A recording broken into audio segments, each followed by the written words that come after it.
My brother promised to protect me, and tonight he destroyed me. I can still hear my father's voice echoing through the living room. Say it again, Adrian. Slowly. And my brother, my own brother, looked me straight in the eyes and said, calm and steady, Maya took the money. I saw her. My chest locked. That's not true. Adrian, what are you doing? But he didn't even blink. My mother's face hardened like I was a stranger. We trusted you. That word, trusted, cut deeper than anything. I tried to explain. I begged them to check, to listen, to ask questions. But Adrian stepped closer, placing a hand on my shoulder like he used to when I was scared as a kid. Except this time, it felt like a warning. Just admit it, he whispered so only I could hear. It'll be easier. That's when I knew this wasn't a mistake. This was planned. And as my father told me to pack my things and leave the house for a while, Adrian stood there like the hero, the responsible son, the one who saved the family from me, the same brother who once promised no one would ever hurt me. I walked out that night with nothing but a bag and a question burning in my chest. Why would he do this to me? And why did it feel like this wasn't the first lie? Just the first one I finally noticed. There was a time when Adrian was the only reason I felt safe. After our family lost everything years ago, things got tense. Money was tight. My parents were always stressed. Arguments became normal. But Adrian, he stepped up. When I got bullied at school, he showed up and scared them off. When our dad got too harsh, Adrian would step in and say, she's just a kid. He used to sit with me at night and promise, no matter what happens, I've got you. And I believed him. Everyone did. He became the golden child without even trying. Responsible. Calm. Reliable. The one who held the family together. But looking back now, there were cracks. Small things I ignored. Like how he'd correct my stories when we talked to our parents. That's not how it happened, Maya. And they'd believe him. Or how he'd take over decisions that weren't his to make. At the time, I thought he was helping. Now I see it differently. He wasn't protecting me. He was positioning himself. And I didn't realize it until the night he turned everyone against me. That he had been slowly rewriting who I was in their eyes for years. And if that was true, then what else had he been planning behind my back? The money wasn't just missing. It was everything. My parents had finally recovered enough to save again. It wasn't a huge amount, but it meant security, stability, hope. And then it vanished. No signs of a break-in. No forced entry. Just gone. That's why it hit so hard. It meant someone inside the house took it. And Adrian made sure all eyes pointed to me. She was the only one home that afternoon, he told them. That was true. But what he didn't say was that he had come back early that day. I remembered hearing the door, faintly. I even called out his name. No answer. I thought I imagined it. Now I wasn't so sure. Why didn't you tell us? My mom asked me that night. Because I wasn't sure, I said. But we can check cameras or... There are no cameras inside, Adrian cut in quickly. Too quickly. At the time, I didn't question it. But now, replaying everything in my head, something felt off. Why did he shut that down so fast? And why did it feel like he already knew exactly what could, and couldn't, be proven? I didn't sleep that night. Not at the small place I crashed at, and not in my mind either. Every word Adrian said kept replaying, like my brain was trying to catch something I missed. And then it hit me. He said he saw me take the money. But earlier that day, he told my mom he had been at work all afternoon. I sat up. That didn't match. It was small. Easy to overlook. But it was a crack. The first real crack. I grabbed my phone and checked his schedule. He worked shifts, and sometimes they changed. But that day, he was supposed to be at work until 6. So how could he see me at home? Unless he lied. Or worse. Unless he was there. And didn't want anyone to know. My heart started racing. If I could prove that, everything would change. But I had nothing yet. Just a memory. A feeling. And one question growing louder. What was Adrian hiding? A few days later, I went back to the house. Not to argue. Not to beg. Just to get the rest of my things. My parents barely spoke to me. My mom avoided eye contact. My dad stayed cold. Adrian. He acted normal. Too normal. Take what you need, he said casually, leaning against the doorway. Like I hadn't just been thrown out. Like he hadn't done anything. That's when I noticed it. His drawer. Always messy. Always half open. Now. Locked. Adrian never locked anything. Since when do you lock your stuff? I asked lightly. He shrugged. Just organizing things. That didn't make sense. But I didn't push. Not yet. Because something told me that whatever was inside that drawer mattered. And for the first time since everything happened, I didn't feel helpless. I felt curious. And curiosity, I realized, is where the truth begins. I wasn't supposed to see the message. Adrian left his phone on the kitchen counter when he stepped outside to take a call. It lit up. I didn't want to look. But my name was on the screen. She believed it. Just like you said. My stomach dropped. I picked it up before I could stop myself. It was a thread with someone saved as D. I told you she'd take the fall. She always does. My hands started shaking. Take the fall? This wasn't just a misunderstanding. This was planned. I scrolled, heart pounding. Once this is done, everything shifts. They'll finally see me. See him. See him as what? I heard the door open and dropped the phone instantly, stepping back like I'd been burned. Adrian walked in, eyes scanning me for a second too long. Everything okay? He asked. I forced a nod. But inside, something had changed. This wasn't about money. This was about something bigger. Something deeper. And I had just seen the first piece of it. That message stayed in my head all night. They'll finally see me. That wasn't about money. That was about recognition. Validation. Adrian didn't just want to be the good son. He needed it. Growing up, our parents always praised effort, but they celebrated results. And I realized something uncomfortable. I was good at things without trying too hard. School. Opportunities. Attention. I never thought it bothered him. But now. It made sense. Every time I succeeded, he'd correct the story. Downplay it. Redirect attention. Not obvious. Subtle. Careful. And now. He didn't just want to compete with me. He wanted to remove me. Completely. So he could finally stand alone as the perfect one.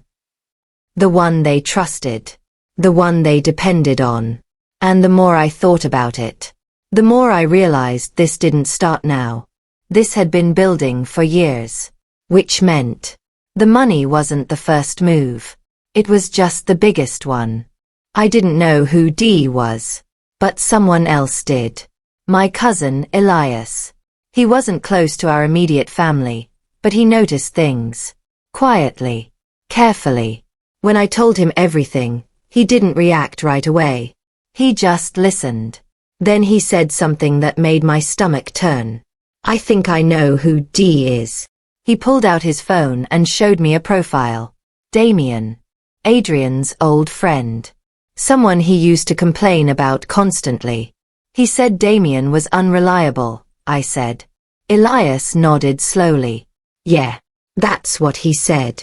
Something clicked.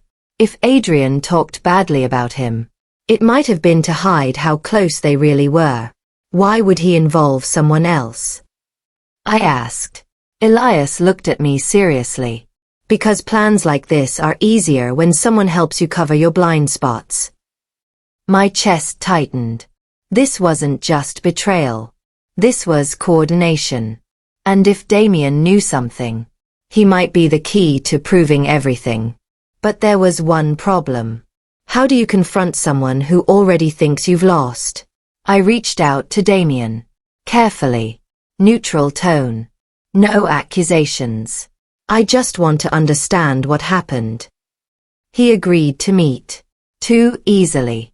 That should have been my first warning. We met at a quiet spot. He smiled like nothing was wrong. I heard about everything, he said. Rough situation. I studied his face. He was acting. I saw your messages, I said. His smile didn't drop, but his eyes changed. Just slightly. You shouldn't go through people's phones, he replied calmly. That wasn't denial. That was deflection. I didn't do anything, I said. And you know it. He leaned forward. I think you should let this go.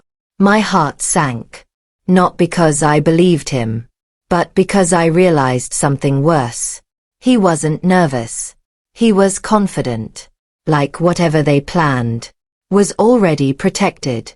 And as I stood up to leave, he said something that chilled me. Some stories don't change, no matter what you say. That's when it hit me. This wasn't just a lie. It was a narrative. And they had already locked it in. I went back through everything. Every memory. Every detail. Looking for something real. Something solid. And then I found it. A receipt. From that same day. Tucked in my old bag. Adrian had asked me earlier that week to pick something up from a store across town. I kept the receipt without thinking. But the timestamp. It placed me miles away during the window he claimed I took the money. My hands froze. This wasn't just doubt anymore. This was proof. Not enough to explain everything, but enough to break his story.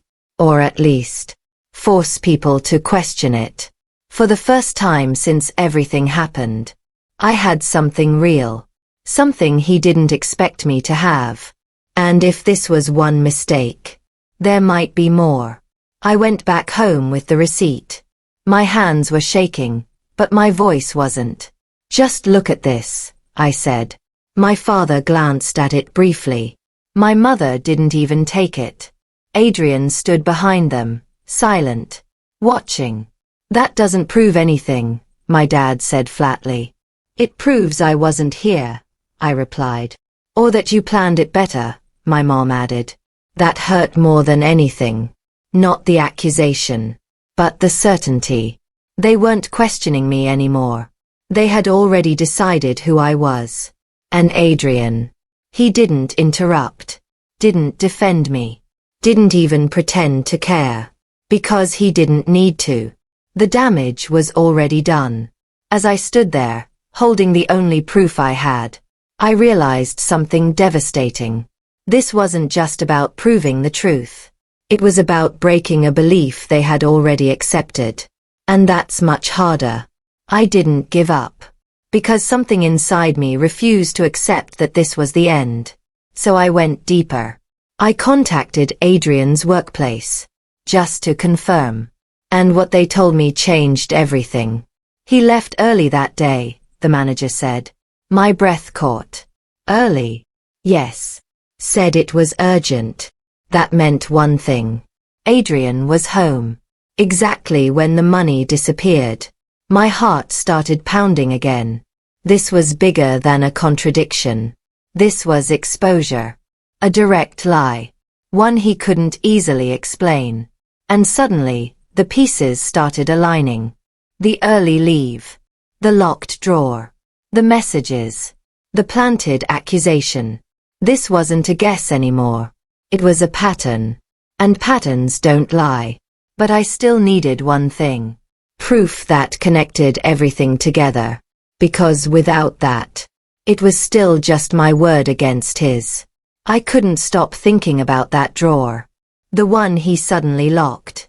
The one that didn't belong in his normal behavior. So I waited. Watched. And finally, I got my chance. Adrian left in a rush one evening. He forgot something. For the first time. The drawer wasn't fully secured. Just slightly off. Barely noticeable. But enough. My heart was racing as I opened it. Inside. Envelopes. Stacks of cash. And something else. A second phone. My breath stopped. I picked it up slowly. Turned it on. And what I saw was everything. Messages. Plans. Timelines. Not just about the money, but about me. Every move calculated. Every detail planned. Every lie rehearsed. And at the center of it all, Adrian. My brother. The one who promised to protect me. I stood there, shaking, staring at the truth in my hands. And one thought hit me harder than anything else. If I expose this, I don't just get my life back. I destroy his. And for the first time, I realized that might be exactly what needs to happen. I stood there holding the second phone, and for the first time since everything fell apart, I wasn't the one losing. Every message was a piece of the truth. Adrian planning the timeline. Damien confirming details. Even messages about how to handle our parents. She won't fight back.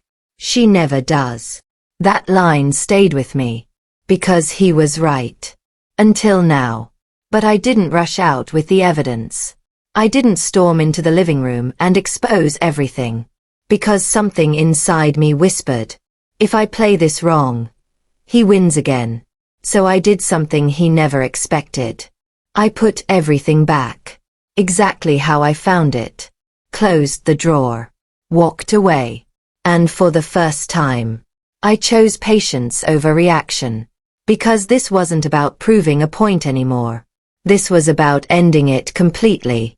And to do that, I needed him to feel safe, comfortable, confident. So he'd make one more mistake. The next time I saw Adrian, I didn't argue. I didn't defend myself. I didn't bring up the evidence. I did exactly what he expected. I looked tired, defeated, quiet. I don't want to fight anymore, I told him softly. He studied me for a moment. Suspicious. Then slowly, he relaxed. That small shift told me everything. He needed me to stay weak. Because his entire story depended on it. I told you it would be easier if you just let it go, he said. I nodded. But inside, I was watching him more carefully than ever. And that's when I noticed something new. He wasn't just calm. He was relieved. Like a weight had lifted. Like he believed he had already won. Which meant he was about to get careless.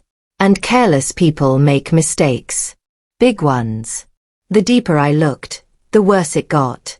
Adrian hadn't just convinced our parents. He had told everyone. Relatives. Family, friends. Even people I barely knew. And every version of the story was the same. Carefully polished. Emotionally convincing. I tried to help her, he would say. But she made a bad choice. He painted himself as the disappointed protector. The brother who tried. And failed. And me. I was the mistake. The problem. The warning. At first, it crushed me. But then I realized something important. If he worked this hard to control the story, it meant he was afraid of the truth. And people who are afraid leave cracks. I just had to find them. I didn't confront him. I didn't expose anything. I just stayed close. Observed. Listened. And slowly, I started asking small questions. Nothing direct. Nothing obvious. Just enough to make him repeat parts of his story. And that's when it happened. He slipped. A detail didn't match. Then another. Tiny inconsistencies. Easy to miss for anyone else. But not for me. Because I knew the truth now. And every time he corrected himself, his confidence dropped just a little. It wasn't visible to others. But I saw it. The pressure was building. and cracks under pressure. They spread fast. Elias stepped in again. But this time, he had something real. I got in touch with Damien, he said. My heart stopped. And Elias looked at me carefully. He's nervous. That changed everything. Nervous people talk, I said quietly. Elias nodded. But only if they think they're not the one who will fall. That's when the plan shifted. Because this wasn't just about exposing Adrian anymore. It was about breaking the system he built. And systems don't collapse from the outside. They collapse from within. Damien reached out. Not to confess, but to test. I think things went too far, he said. I stayed calm. Then fix it. Silence. Then. You don't understand, he replied. That told me everything. He wasn't loyal. He was scared. And scared people make choices. Adrian planned everything, I said carefully. And when this comes out, you won't be the one they forgive. Another silence. Longer this time. Then he said something that changed everything. I didn't know he'd take it this far. That was it. The first real break. The first crack from the inside. With Damien slipping. The balance started shifting. I didn't rush it. I let it build. Because truth hits harder when it unfolds naturally. Elias gathered more. Records. Timelines. Small pieces that matched the messages I saw. And suddenly, the story Adrian created didn't look perfect anymore. It looked constructed. And once people see something as constructed, they start questioning everything. It happened unexpectedly. My father called a meeting. Something isn't adding up, he said. For the first time. Doubt. Real doubt. Adrian stayed calm. Too calm. But I saw it again. That flicker. That crack. And when my father asked him to explain the timeline again, he hesitated. Just for a second. But it was enough. Because hesitation destroys certainty. Damien broke. Not fully. But enough. He admitted pieces.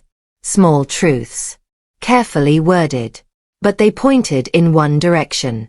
Adrian. My mother's face changed. My father went silent. And Adrian. For the first time. He looked cornered. But he wasn't done yet. Because people like him don't fall quietly. They fight. And his final move was the one he thought would save him. Adrian brought in something bigger. An official report. A complaint. Documents claiming I had a history of dishonesty. My heart dropped. Until I looked closer. The details didn't just expose me. They exposed him. Dates didn't match. Statements overlapped. And the deeper it was examined, the clearer it became. This wasn't evidence. It was fabricated. And worse. It involved misuse of formal reporting. That's when it stopped being family drama. And became something serious. The truth didn't explode. It unfolded. Slow. Clear. Undeniable. The messages. The money. The lies. The report. Everything connected. And Adrian. He couldn't explain it anymore. Not to our parents. Not to anyone. The image he built. Collapsed. Completely. Trust gone. Respect gone. Control gone. And the one thing he wanted most? Their approval? He lost that too. For good. I got my life back. But not in the way I expected. Because the truth doesn't just clear your name. It changes how you see everything. Adrian didn't become my enemy overnight. He became who he was. Slowly. Through pressure. Through comparison. Through the need to be seen. That doesn't excuse what he did. But it explains it. And here's what I learned. Not everyone who protects you is protecting you. Some people are positioning themselves. Pay attention to patterns. not promises. Truth doesn't need to rush. It only needs to be steady. And when it finally comes out, it doesn't just win. It ends everything built on lies. If you've ever been blamed for something you didn't do, if someone rewrote your story, don't fight louder. Fight smarter. Because the truth, it always leaves a trail. And when you follow it all the way, you don't just prove them wrong. You take your power back.